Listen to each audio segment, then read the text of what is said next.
For the most part, viruses don't really do too much to disrupt your whole training career. They're in and they're out in a week or two, and you're not really going to lose much ground with that. But if it is something much longer, like what happened to me, because back in January I started to get a cough, I was like, oh, I'm sure this is a little bit of a week-long cold or something, no big deal, until I realized I couldn't taste anything. Da-da-da-da, feeling wonderful, I'm so happy to be healthy.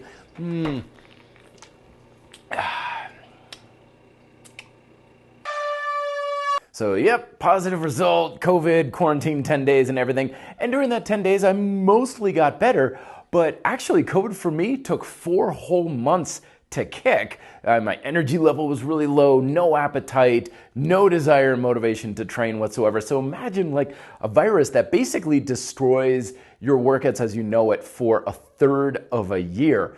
Really sucks. But it's not all hope is lost sort of situation if you follow these tips. So probably the biggest thing that really kind of saved me physically and mentally as well was literally about 4 days before I had COVID, I had just published my latest book, Micro Workouts.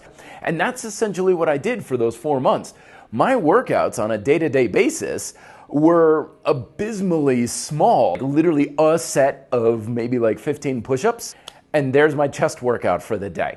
Or I would just do some light lunges or holding an isometric lunge and maybe just some finisher squats of like 10, completely be exhausted afterwards after like literally 2 minutes of work, and that was my leg workout. But I was still able to move the needle because I wasn't so much working on my capacity, my work capacity of how hard I could push myself with time or intensity, but rather how well and proficiently I could be doing the exercise. So tension control, stability, mobility, range of motion. Basically, I was trying to just do the things better rather than just always going harder.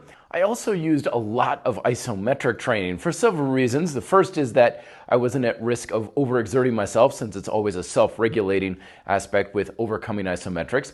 It was also really good at helping to just keep my muscles kind of supple, limber, and not so much losing that mind-muscle connection. Since I was sitting and laying down a whole lot, I was able to just kind of wake up the muscles and establish those neural connections, so that way I didn't have too much of that neurological atrophy as well as the muscular atrophy during that 4-month period.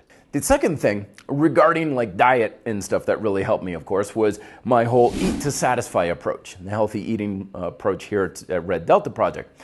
Because what that allowed me to do was manage and modify my diet.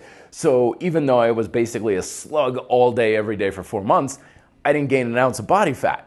And lastly, it's more of just taking the mental need to feel like you always have to be pushing yourself and working really hard, or the fear that you're sliding back when you're working out. Because when you're basically fighting off disease and recovering from any sort of disease, you are already working out. Your immune system uses a gargantuan amount of energy and calories just to fight and recover from the illness. Yeah, sure, you're going to slide back a bit. You're going to miss a few steps. That's perfectly fine. Over the long duration of a multi-year training career, you're going to have days, weeks, months, hell, even years where you're not going to really be pushing forward and moving things in the direction you want, and it's perfectly fine. It's just the ebbs and flows that naturally happen throughout a training career. Fighting it only makes it even worse and adds to the anxiety of it. So recognizing that once I get better, I'm going to be right as rain, and that's exactly what happened. So if you are suffering from COVID or some sort of an illness, I hope you recover and feel better real soon. But until then, remember that this will pass, and do what you can with what you have. Even if it's the smallest, tiniest, little seemingly insignificant thing that doesn't really matter, I promise you it's still worth it.